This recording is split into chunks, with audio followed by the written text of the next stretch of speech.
Assalamualaikum warahmatullahi wabarakatuh. Saya Rahmat Rahayu. Saya kelas 6C akuntansi pagi. Di sini saya akan menjelaskan mengenai sampling audit dalam pengujian substantif. Konsep dasar. Audit sampling digunakan untuk mendapatkan informasi tentang jumlah rupiah digunakan dalam bukti rangka pengujian substantif untuk mengumpulkan bukti tentang kewajaran. Asersi manajemen dalam laporan keuangan. Rencana sampling dalam pengujian substantif dirancang untuk 1.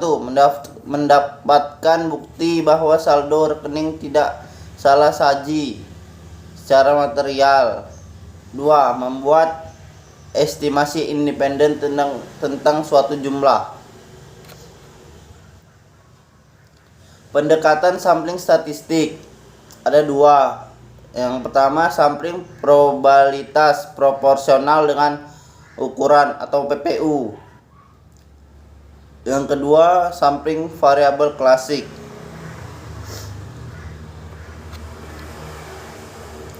Proporsional dengan ukuran PPU adalah suatu pendekatan yang menggunakan teori sampling atribut untuk menyatakan kesimpulan dalam jumlah rupiah, bukan dengan tingkat deviasi. Model ini diterapkan dalam pengujian transaksi dan saldo yang salah saji terlalu tinggi.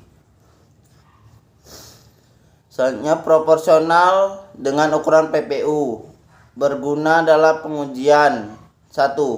Piutang apabila pengkreditan yang tidak dikerjakan terhadap rek debitur tidak signifikan. 2. Investasi dalam surat berharga. 3. Pengujian harga sediaan bila diperkirakan hanya terdapat sedikit selisih. 4.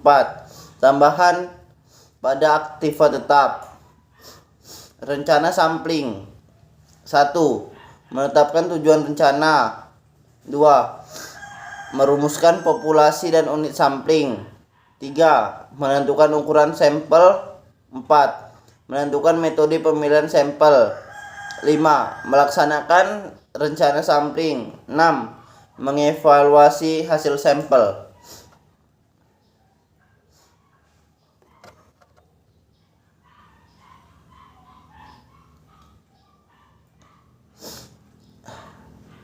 Menetapkan tujuan rencana. Tujuan umum sampling PPU adalah untuk mendapatkan bukti bahwa saldo rekening menurut catatan tidak salah saji secara material. Selanjutnya merumuskan populasi dan unit sampling. Populasi terdiri dari kelompok transaksi atau saldo rekening yang akan diuji. Unit sampling adalah rupiah individual dan populasi adalah suatu angka rupiah yang sama dengan total jumlah rupiah dari populasi.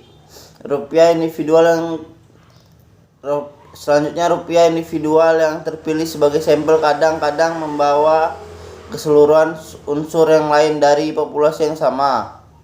Unsur tersebut disebut dengan logical sampling unit. Selanjutnya, menentukan metode pemilihan sampel. Yang pertama, metode yang paling banyak digunakan dalam sampling PPU adalah pemilihan sistematik.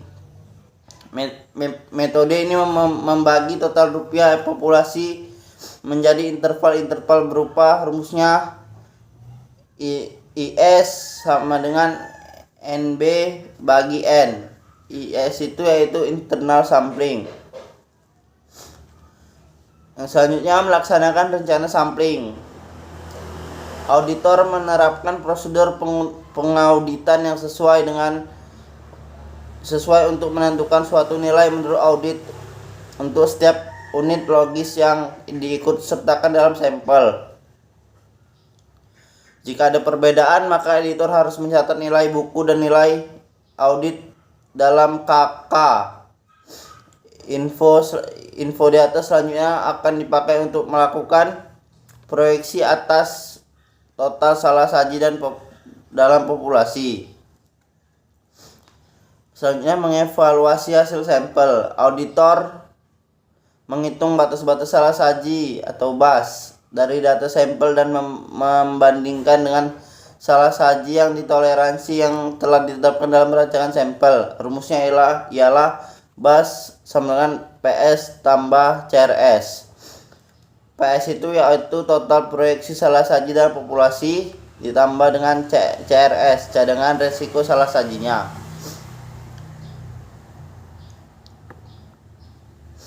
Pertimbangan kualitatif salah saji dalam rupiah. Salah saji dapat disebabkan oleh 1. Perbedaan dalam prinsip atau penerapannya, kekeliruan dan ketidakberesan. Merumuskan kesimpulan menyeluruh. BAS kurang SD. Hasil pengujian substantif lain tidak bertentangan dengan temuan tersebut. Dari analisis pertimbangan kualitatif tidak ada ketidakberesan, maka populasi tidak mengandung salah saji material. Yang terakhir, keuntungan metode PPU mudah digunakan. Yang pertama. Yang kedua, besarnya ukuran sampel tidak didasarkan atas berbagai taksiran audit. Menghasilkan sampel berstrata. Yang ketiga itu ya. Yang keempat, secara otomatis mengidentifikasi tiap unsur yang secara individual nilainya signifikan melebihi batas menghasilkan sampel yang kecil. Yang kelima, menghasilkan sampel yang kecil. Yang keenam, dapat dirancang lebih mudah dan pemilihan sampel dapat dimulai sebelum populasi lengkap. Demikianlah hasil penjelasan saya. Lebih dan kurang saya mohon maaf. Wassalamualaikum warahmatullahi wabarakatuh.